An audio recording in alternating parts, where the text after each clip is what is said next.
الحمد لله رب العالمين والصلاة والسلام على المبعوث رحمة للعالمين وعلى آله الطيبين الطاهرين حق قدره ومقداره العظيم وبعد السلام عليكم ورحمة الله تعالى وبركاته.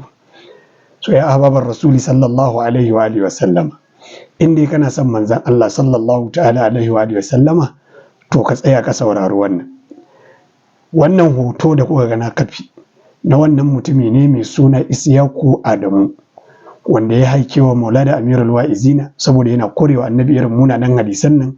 Ya ce da Maulana Amirul Wa'izina zindiki ne, kafiri.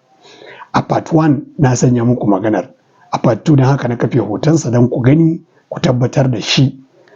To waɗannan hadisai da Maulana Amirul Wa'izina yake korewa, shi a gurinsa kafirci ne, zannaka ne, amma a tabbatarwa da annabi shi ne daidai. To ga David Wood wannan wani bature ne, bari mu saurari shi ku ji me yake faɗa akan hadisin na Zainab bintu Jahsh. Bismillah. You're walking down the street and you see a beautiful woman. What do? Fortunately for us, the Prophet of Islam has the answer. He always does, doesn't he? Sahih Muslim 3407. It was narrated from Jabir that the Messenger of Allah saw a woman. Then he came to his wife Zainab, who was tanning a leather, and fulfilled his desire. Then he went out to his companions and said, "A woman comes in the form of a devil and goes in the form of a devil. If one of you sees a woman, let him go to his wife, for that will repel what he feels in his heart." Now, what does Muhammad mean when he says that having sex with his wife will repel what he feels in his heart? I think it's obvious, but he elaborates in Sahih Muslim 3409. Jabir said, "I heard the Prophet say, if one of you likes a woman and feels attracted to her, let him go to his wife and have To ya babar rasuli sallallahu alaihi wa sallama, wannan hadisi ne da muka kawo da Zainab bintu Jahsh din nan, wanda annabi ya fito ya ga matar mutane, ya dawo gida ya afkawa na Zainab bintu Jahsh, ya fita yake cewa mace tana zuwa da fuskar shaytan ne, tana wucewa da fuskar shaytan, suratu shaytani wa tudbiru fi surati shaytani. Wannan hadisin da Ahmad dan Hanbali ya kawo, Muslim ya kawo, kun ga da rubuta ya kawo shi a cikin Muslim. Yace to me ma ake ke nufi da wannan? Shine Jabir bin Abdullah al-Ansari yace duk wanda ya ga mata ta burge shi to ya koma gida ya je tare da iyalinsa. To ba nan ta tsaya ba, bari ku ji abin da yake faɗa a wannan bidiyon. How much self-control and willpower did the Prophet of Islam have if he couldn't see a woman walking down the street without running back to Zainab's house and saying, "Stop what you're doing! There's an emergency in my thawb. I need you to get into the bedroom because I can't stop thinking about this sexy woman I just saw." To be fair, I think that if you don't have much self-control or willpower and you become sexually aroused while running some errands, you should go to your wife instead of sitting around obsessing over the woman you saw. But think about this. How many women do you walk by every day? Probably a lot. Do you have to run home every time you see a woman?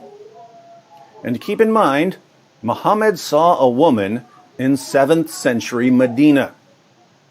She would have been dressed pretty conservatively, but Muhammad still couldn't control himself.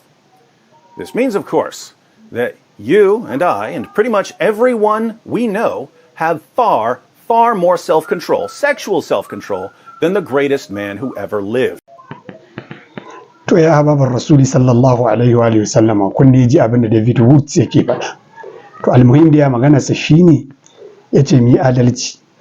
Kai a kullum mata nawa kake iya wucewa, kake ganin su, kake mallakar kanka. To sai kuma wanda Allah bayi da kamarsa, daga mace ta wuce shi shikenan sai ta motsa mishi sha'awa, ya koma gida ya biya bukatarsa. Yace mu kalli abin nan da kyau. Shine fa best conduct of Allah. In kana neman kyawawan halaye to sayyidina Rasulullahi ne. Yace to mu kalla da kyau mu gani. Kai da ka iya mallakar kanka ba ka iya abin da yake yi. Shi kuma a 7th century, a wancan karnin bakwai, yadda mata suke sa kaya na mutunci da sauransu, baya iya ganin mace ya mallaki kansa, sai ya koma gida ya je ya yi kaza. To yaya da a wannan karnin ya zo? To abin da yake nuna a maganarsa shine kai ka auna da kanka ka gani.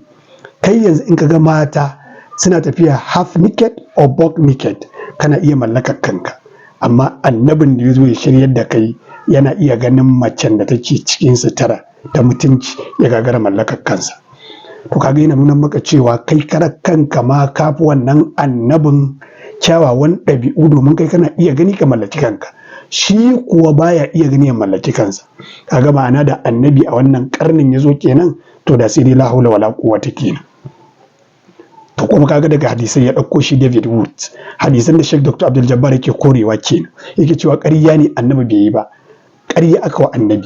Shi kuma yanzu wannan Isiyaku ɗan gidan man Adam ya zo ya ce zandaka ne, kafirci ne, korewar. Yanzu David Wood kuma ya zo yana gaya mana cewa mu a yanzu ma mun fi annabi kyan halaye idan muna iya mallakar kanmu an muka ga mata. To yanzu dan Allah, wane ne kafiri, wane ne zindiki? Wanda yake goyon bayan David Wood da yake tabbatarwa da annabi wannan shi ne kafiri zindiki, ko wanda yake korewa annabi yake cewa ƙarya ne don ya hana David Wood tabbatarwa da annabi? To yanzu ya rage naku jama'a, ku auna ku gani. Shi dai wannan Isiyaku dan gidan Malam Adamu yana karfafan maganar David Wood ne da yake tabbatarwa da annabi. A korewa annabi ya ce zandaka ne, kafirci.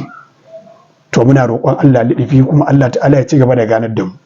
Wallahi tallahi annabi ya fi kowa, duk ƙarerai ake tabbatarwa da annabi. Assalamu alaikum wa rahmatullahi ta'ala wa barakatuh.